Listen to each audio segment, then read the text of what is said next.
ಇಲ್ಲೇ ಈಗ ನಿಮಗೆ ಇಂಗ್ಲೀಷಿನೊಳಗೆ ಸ್ಟ್ರೋಕ್ಸ್ ಅಂತ ಹೇಳಿ ಹಾಕಿ ಕೊಟ್ಟೇನು ನಾನು. ಅದು ಸ್ಟ್ರೋಕ್ಸ್ಗಳನ್ನು ನೀವೇನು ಮಾಡಬೇಕು ಅಂತ ಹೇಳಿದ್ರೆ ಹಾಕಿ ಕೊಟ್ಟದ್ರ ಮೇಲೆನೆ ಈಗ ಮಾರ್ಕರ್ ಪೆನ್ ತೊಗೊಂಡು ಇದ್ರ ಮೇಲೆನೆ ಇಲ್ಲಿ ಒಂದ್ಸರಿ ನೋಡ್ರಿ ಎಲ್ಲರೂ ಹಿಂಗೆ ಮಾಡಿ ಹಿಂಗೆ ಹಾಕಿ ತಿಳ್ರಿ. ನಿಮ್ಗೆ ಹೆಂಗೆ ಐತಿ ಹಂಗೆ ಅದ್ರ ಮೇಲೆ ತಿಳ್ರಿ. ಹಾಂ, ಸ್ಟಾರ್ಟ್ ಮಾಡಮ್ಮ. ಭಾಗ್ಯಶ್ರೀ, ಜಗದೀಶ,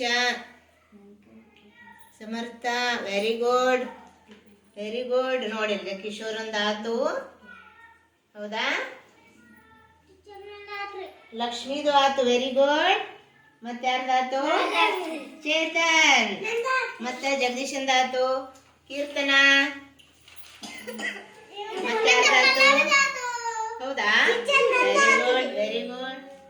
ನೋಡ ಏನ್ ಬರ್ಲಿಕ್ಕತ್ತೀರಿ ನೀವು ಅನ್ರಿ? ಸ್ಟ್ರೋಕ್ಸ್ ಅನ್ಬೇಕು. ಸ್ಟ್ರೋಕ್ಸ್ ಅನ್ಬೇಕು. ಸೈಟ್ ವರ್ಡ್ಸ್ ಅಂತಂದ್ರೆ ಅಲ್ಲಿ ಮ್ಯಾಲ ಅವ ನೋಡ್ರಿ, COAPT ಸೆಕೆಂಡ್ ಸ್ಟೆಪ್ ಅದು English. A is, in, has, on, the, this ಅಂತ ಹೇಳಿ ಅಂತಂದೈತಿ.